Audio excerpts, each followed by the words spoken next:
আসসালামু আলাইকুম প্রিয় বন্ধুরা, দেখুন তাহিরির আসনে ভোট গণনা ছাড়াই কিভাবে ফয়সাল সাহেবকে বিজয়ী ঘোষণা করা হয়েছে তার প্রমাণ আগে ভিডিওতে দেখুন।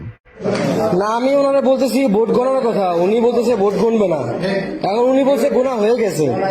এখন আমি এই জায়গার এই চিফ এজেন্ট, আর উনি ভোট না কই না, উনি নিজেরা ভোট যাই হোক, আপনারা দেখেছেন স্পষ্টতভাবে তাহির সাহেবের এজেন্ট বলতেছে আপনি ভোট গণনা করা ছাড়া কেন রেজাল্ট দিলেন।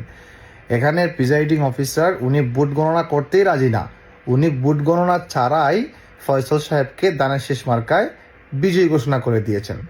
এখন প্রকাশ্যে ভিডিওতে প্রমাণ থাকা সত্ত্বেও ইসি এই নির্বাচন স্থগিত করেনি, এই কেন্দ্র কিংবা এই আসনের নির্বাচন স্থগিত করেনি, সরাসরি পক্ষপাতিত্ব করে এই আসনের মধ্যে মুফতি তাহিরিকে মেটিকুলাস ডিজাইনের মাধ্যমে তাকে হারিয়ে দেওয়া হয়েছে।